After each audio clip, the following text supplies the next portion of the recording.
Somo la Injili takatifu ilivyoandikwa na Luka. Siku ile Yesu aliwaambia wafuasi wake kwamba imempasa mwana wa Adamu kupata mateso mengi na kukataliwa na wazee na wakuu wa makuhani na waandishi na kuuawa na siku ya tatu kufufuka. Akawaambia wote, mtu yeyote akitaka kunifuata na ajikane mwenyewe, ajitwike msalaba wake kila siku, anifuate. Kwa kuwa mtu atakaye kuiponya nafsi yake ataiangamiza, na mtu atakayeiangamiza nafsi yake kwa ajili yangu ndiye atakayeisalimisha.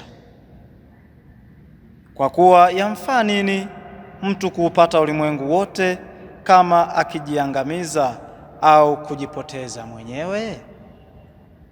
Neno la Bwana. Pendwa mtazamaji wa Jimbo Katoliki Njombe Online TV, leo ni Alhamisi baada ya Jumatano ya Majivu katika kipindi cha Kwaresma.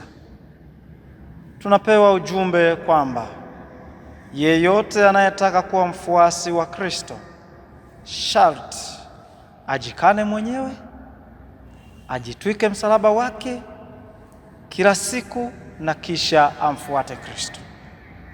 Yeyote anayetaka kuwa mfuasi wa Kristo sharti ajikane mwenyewe, ajitwike msalaba wake kila siku na kisha amfuate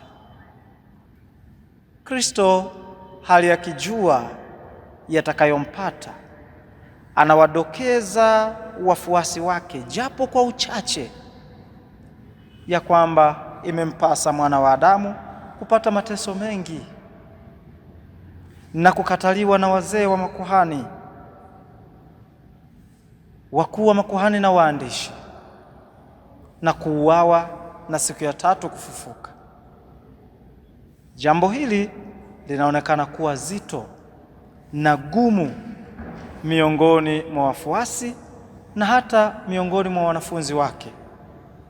Ndiposa anaweka sawa sharti muhimu la ufuasi wetu kwake, yaani yeyote anayetaka kuwa mfuasi wake, anayetaka kuwa mfuasi wa Kristo sharti ajikane mwenyewe, ajitwike msalaba wake na kisha amfuate Kristo. Kristo anasisitiza juu ya mambo matatu muhimu kwa ufuasi wetu kwake, na hasa wakati huu wa Kwaresma.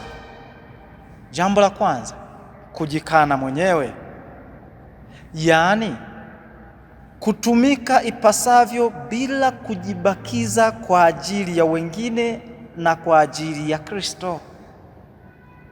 Jambo la pili, kujitwika msalaba. Ndiyo kufanya nini huko? Ndiyo kusema tutambue tangu awali ya kwamba ufuasi wetu kwa Kristo una gharama, si lelemama.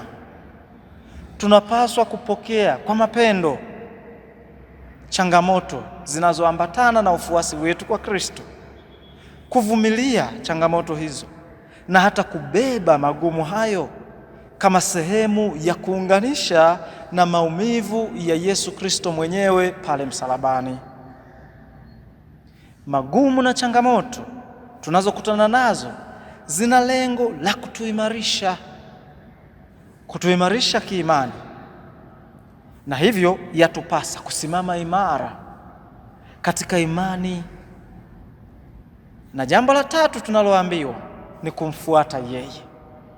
Sisi wa Kristo wa nyakati hizi tunakiri kuwa dhaifu ama legelege ama vuguvugu katika kutimiza sharti hili muhimu. Hatuwezi kujikana wenyewe, kwa maana bado tuna mashaka kiimani. Ndiyo maana kila uchao kunatokea kila alama na viashiria vya kushamiri kwa imani za kishirikina miongoni mwetu wenyewe. Tumeshindwa kujitwika misalaba yetu na kushabikia injili za mafanikio. pasipo kutoa jasho.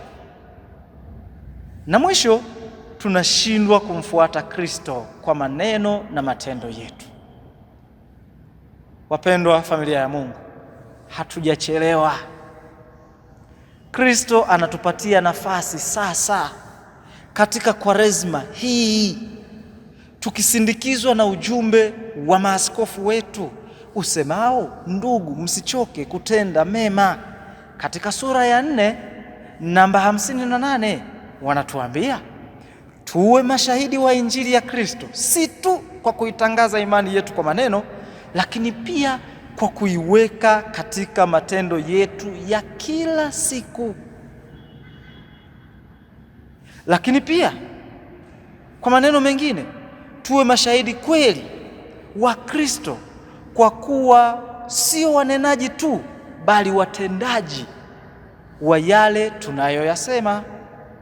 Hili linadhihirika pamoja na mengine kwa kuwatendea wengine mema daima.